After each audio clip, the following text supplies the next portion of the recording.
Okay, flip reset tutorial. We're gonna keep it nice and simple, and I'm here with my plat buddy Neo. He's gonna be asking questions on how to do it, and I'm gonna be explaining it the best I can. And let's just get into it. So I'm just gonna do a basic reset off the wall, and we're gonna start with the questions from you. Okay, Neo? Yep. So yeah, this was my first question I asked DLG was the setup for a flip reset. It's something I've never been able to like quite get. Okay, look at this Yeah. replay and show me what you don't understand. Okay. So it looks like contrary to an air dribble, you kind of back off the ball a lot more. Notice that. Because in Yeah. air dribble, you want to stay close to the Yeah, ball. you wanna be able to get that lift and confuse the opponent. Okay, well, first of all, what the gap's for? Okay, if you look at my car. Go in spectator, Yeah, yes. spectate. So what I do is I go up the wall, and a lot of time you're gonna do this in a 1v1 or 2v2. 3v3s is very uncommon, but what you want to do is you're gonna be in a game, so there's no unlimited boost. But you probably want to do it close to this. Or you can do it like over here when you get this boost pad, just so you have the max amount of boost, so it's easiest. But what I did was, on the setup, I was going at a decent speed, around like this speed-ish. You don't want to go too fast, so you're going to hit the ceiling. But what I did was, imagine the ball's in front of me, I give it a slight break, I go upside down, I get the reset, and then I air dribble and then I flipped into it. I'll do that. I'll do that now, and you're watching, so you have any more questions, you can just say it. We're just going to do it again, little break. Reset. And air dribble. Gotcha. So I noticed that you completely rotated. Was that necessary, or could you have just done the other way? You could have, but it's just muscle memory. I do that off both walls. It's just a thing. Habit for me. Gotcha. That makes sense. Would you recommend doing that full rotation, or do you think it would just be better just to do like the It's a preference thing. Like, you can just do the easier one, like this. I'm pretty sure I can do this, I think. Like this. You can just do it this way. A lot of people do it that way. Yeah, gotcha. So, let me think about this. Yeah, and then you just kind of like bang your car. Okay, so it looks like it's hard to see because your camera settings they're always close, so it's hard to see when you're boosting. Yeah, but let me like you just zoom out a bit so you can see what's going on. 280 distance. So do you boost? You're boosting to go under the ball. Is there like a place where you aim when you're boosting at the ball? Not necessarily. Like, I don't know. A lot of it's like a lot of people. Okay, with the reset, a lot of people do like what I call a wiggly worm, and they're always on the stick. They're always having it pointed a direction. A lot of time, you just want to keep it simple, and you just want to move when you have to, which that's really hard to understand, but it all comes with time and just training. But what I recommend to do is like when you go upside down, what I do is I do a lot of just I'll do it off the wall. Here, we're just gonna do a little break, like I said earlier, and then I do the reason I do that little thing when I do the full rotation is so I can do like the back rotation like this, like hold back on the stick, because when you do this thing here, you're more angled up, like it's pretty much the same thing, but the full rotation, in my opinion, just makes it easier to do. It just sets you up better. Yeah, pretty much a better setup. Also, so I noticed, so I was kind of watching you do that. It looks like you kind of actually stay more above the ball, so you're not actually at the sweet spot where you'd be air dribbling. That's not where you go for the reset. It looks like you're almost a little bit up higher, like even more. Let me do it again. I honestly already forgot. It's kind of muscle memory. Yeah. Okay. A little bit, but yeah. Okay. So the reason that is because when you go directly under the ball for a reset, I'm gonna try to show the best example I can here. It kind of pushes you down. I noticed that. That was one problem I had. Like now you're under it completely. Like I kind of recovered that perfectly. But a lot of people lower level, they can't exactly air roll like 100% like me, and they can't recover like that. So being more on the like side-ish of the ball, like right there, it's just better for like going in a forward motion, other than just air dribbling past it or getting launched down. Okay, that makes sense. More of like the side of the ball kind of thing is definitely better for a setup, and it's just more consistent. Oh, before I forget, okay, so another question I had is how exactly when you do multiple flip resets or even one, when you hit the ball and then you flip, you go up. When Yeah, I that's a try to stall. do it, a lot of times I'll go straight down. So like with stalling, is there a certain place you want to press on the stick to make your car stall so that Perfect you don't barrel roll flip? sideways. It's hard. It honestly it judges on what dead zone you have. Higher the Hmm. dead zone, easier it is. I use 0.10 dead zone, which I'll show right now. These are my dead zone Yeah. settings, and it makes it a lot harder. But I can't sacrifice the skill I already have with it, so I'm just getting used to it myself. Okay, got you.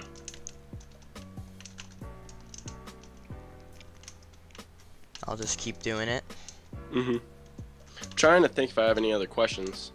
I mean, it's more like just being able to practice it and grind Yeah. to get it. This is supposed to make it more simple. Just give those little tips and tricks that people need. Hmm. So, do you want to go into some another mechanic then, or Yeah, we can do another mechanic, sure. one thing? Is there anything in particular for musty flicks on the ground or in the air that you do that makes it so that the ball that you have possession of the ball and you can get a harder flick? Like, where do you want the ball to be for a maximum? On the ground, I'd say, I don't know, I don't really practice these, so I'm going to fail quite a bit, but I can do them. What you want to do is, you want to have it on a normal dribble like you do like a 180 or 45 or something. Yeah. But I found right before the back of your car touches the ball, like see how it didn't touch the ball there, but it was like really Mhm. close? That's when you want to like, that's the perfect point for like that right there. I'll do it. I'll score it so you can see the replay. It's the perfect amount so it doesn't like push it forward, because if you keep leaning forward, you're just gonna push it like with a really bad flick. But it's the perfect spot for you to get that scoop, and you're low enough so the musty flick actually happens. Do you see what I'm So doing you don't there? want it too high on your car, otherwise it Yeah. won't go anywhere. So the further you have it on your car, that you can still maintain possession of the ball. Right, and not just like hold the boost button and it just keep going faster. Gotcha. Because Now- then if you do that, you'll just lose it off the Yeah, front. you'll just lose it. So another thing is off the wall. Now this is possible in game, like with 100 boost. We got to do the reset thing. You got to like air roll, and then leaning back, it definitely is the best thing. It just like when you lean forward, it just takes more time, and it just looks cleaner when you lean back. Yeah. So right there, it's I'd say it's a lot of like training and timing, just learning that. But musties leaning back, I'd say are more powerful, just because you can get the back of your car perfect on it and timing if you know how to do it. Like that's how I got the 150 musty. It just, I feel like it gives a lot more power using the entire car, other than just using the front of it ish. So is there obviously to do a musty, I can't remember exactly like if I'm not doing it with muscle memory, but like at what point do you want to use that second dodge? Well, what part? Like when you're doing the full backwards flip, Yeah. you know, instead of just dribbling, like when you're in the air, like at what point do you flip your car? It's more of when the ball, okay, like you gotta have like distance in the net, and it's all about like timing and training, like I said. But the best advice I could do for timing on when to do it, to give you tips, is get a touch, then immediately start leaning back. I'd say that's the biggest thing. Or like in an air dribble, like a long air dribble, like this with unlimited boost. Like this isn't gonna be a good example, but like this is the best like tip I can give. Like right at the last touch, and I started air rolling.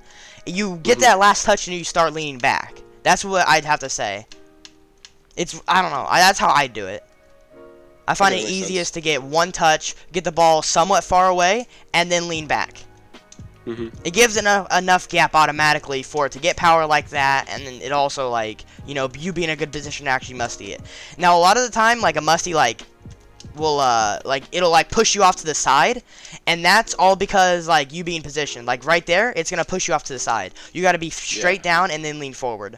Even in the air, it does that. It just pushes you off to the side. It's like a side flip, but you still do the musty motion.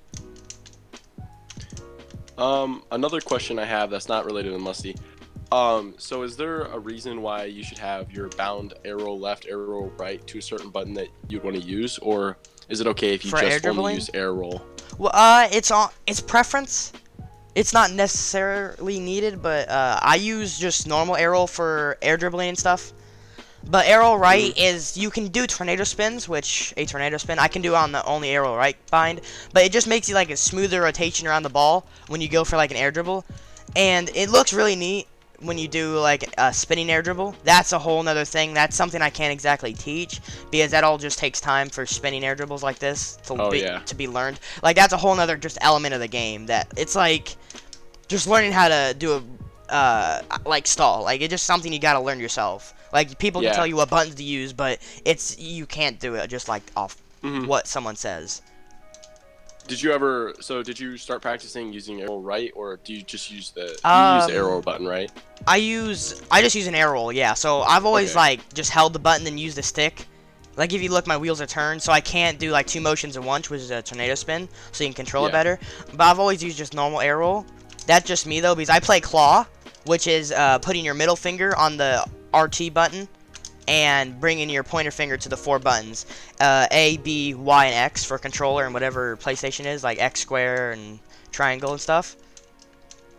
Okay, so you play claw. Would you recommend players starting out Rocket League or that want to get good at freestyling that quite haven't gotten the mechanics? Would you say that they should go to a paddle controller maybe if they really want to get into it?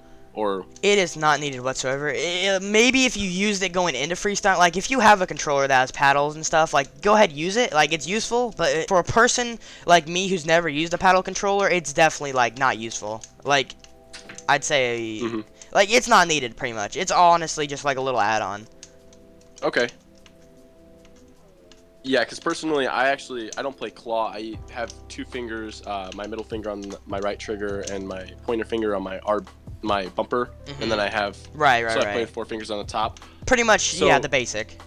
Yeah. So is claw like about the same as that, or at that point it's just preference, or is there an advantage to playing claw over? No, it's like maybe if the buttons in a game can't be changed, like then maybe claw, because you have like if you have more access to buttons on the 4 little things. Like on a game, if the RB button can't be used in a game as like a super effective thing, and the 4 buttons in the game can be used as like really useful for like Call of Duty. Say X is reload and B is crouch and stuff, and you need to use those buttons a lot.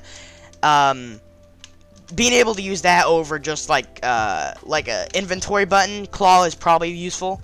But like Rocket League, you can change the buttons to whatever you want, so it's not exactly needed or useful. Okay. It's preference. So is that gonna sum it up then for the 2 mechanics that we focused on today? Yeah, I guess so. And then we were saying that like anybody in the YouTube comments, like if you can get a poll set up, that they could pick the next mechanics that they want to see. Yeah, if there's any more mechanics that you want to see that me and my buddy here, Neo, can teach you on, just post it. I'm gonna have like a 1 through 3 option of what you can pick. Just comment that number on whatever you want to learn. If you have any things I didn't mention, I can also do a tutorial. Any recommendations are taken. And yeah, I think that's gonna be it, isn't it? No more things? I guess so. Awesome. Alright then. See you guys next video. See you.